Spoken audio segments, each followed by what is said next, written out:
On July 1st, a tragic incident occurred near City Hall Station when a car reversed down a one-way street, resulting in the deaths of 9 pedestrians on the sidewalk and injuries to 7 others. This event has sparked a debate over whether sudden unintended acceleration, SUA, was the cause. Today, we'll delve into what SUA entails and examine the various legal ramifications associated with such accidents. Sudden unintended acceleration of a vehicle. The vehicle driver claims that the accident was caused by sudden unintended acceleration. However, nothing has been proven yet as to whether it was in SUA. Sudden unintended acceleration is when a vehicle suddenly accelerates without the driver's intention. It is most often caused by a mechanical defect in the car that causes the accelerator pedal to malfunction.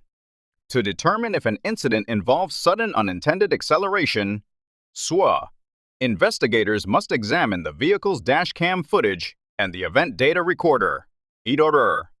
The EDR provides crucial data, including the vehicle's speed, engine revolutions, RPM, and whether the driver applied the brake pedal at the time of the accident.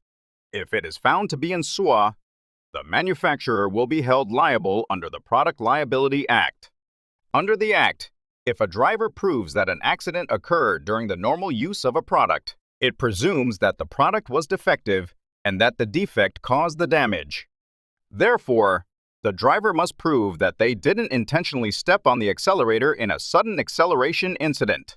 When it isn't a sudden unintended acceleration, if the cause of the City Hall Station accident was not in SUA, the driver would likely be subject to criminal liability. First, if the accident resulted from the driver's error or inexperience in driving, in other words, negligence, the driver will be punished under the Act on special cases concerning the settlement of traffic accidents. According to the Act, when a driver commits the crime stipulated in Article 268 of the Criminal Act, death and injury by occupational or gross negligence, they are punishable by confinement for not more than 5 years. A punishment that deprives a person of physical freedom by holding them in a detention center, unlike imprisonment. Confinement is not subject to forced labor or a fine of not more than 20 million won.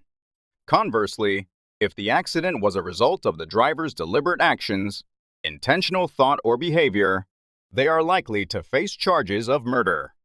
This implies that the driver used the vehicle as a weapon to intentionally harm or kill others, a crime that can lead to severe penalties, including the death penalty, life imprisonment, or a prison term of at least 5 years. Given that the investigation is still in its early stages and the court proceedings will be lengthy, it remains unclear to what extent the driver will be held accountable.